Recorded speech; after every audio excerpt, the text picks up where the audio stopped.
తెచ్చి మీ ప్రాంతాన్ని తడపాలి.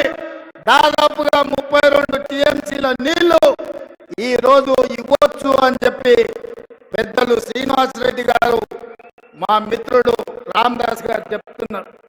తప్పకుండా మున్నేరు నది నుండి గ్రావిటీ కాలువల ద్వారా మీకు తేగలిగిన నీళ్లను మా సాంకేతిక నిపుణులతో అధికారులతో మాట్లాడి తప్పకుండా మున్నేరు నది మీద నుంచి మీకు నీళ్లు తెచ్చిచ్చే బాధ్యత కాంగ్రెస్ పార్టీ తీసుకుంటుంది.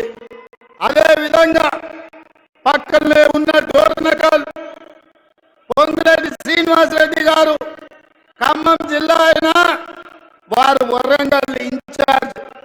అందుకే సీతారామ సాగర్ మీద కెనాలు కట్టిండ్రు కానీ రిజర్వాయర్లు కట్టలేదు. పులివి వీరభద్రుడి సాక్షిగా డోర్నకల్ ప్రాంతానికి 15 టీఎంసీల రిజర్వాయర్ కడితే ఆ ప్రాంతానికి కూడా నీళ్లు వస్తాయని వారు సూచన చెప్పి చేస్తున్నారు. తప్పకుండా వీరభద్రుడి పేరు మీద సాధ్యాలను పరిశీలించి 15 టీఎంసీల రిజర్వాయర్ ను నిర్మించడానికి అవసరమైన ప్రణాళికలను రచించడానికి మా పెద్దలు ఉత్తమన్న గారికి నేను విజ్ఞప్తి చేస్తున్నా. మిత్రులారా, నేను ఇవాళ ఒకటే మాట చెప్పదలుచుకున్నా. ఇన్ని వేలాది మంది ఇన్ని గంటలైనా వైరాలో వచ్చి కూర్చొని కాంగ్రెస్ ను ఆశీర్వదించడానికి వచ్చినందుకు మీకు అభినందనలు తెలియజేస్తూ, ఆర్టీసీలో ఉచిత ప్రయాణం ఇచ్చిన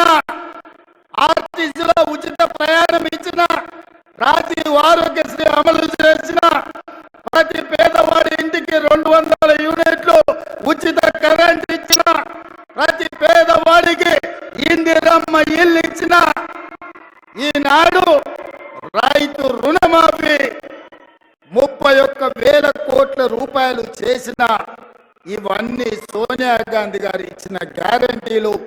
ఈ గ్యారంటీలను అమలు చేసే బాధ్యత నాది.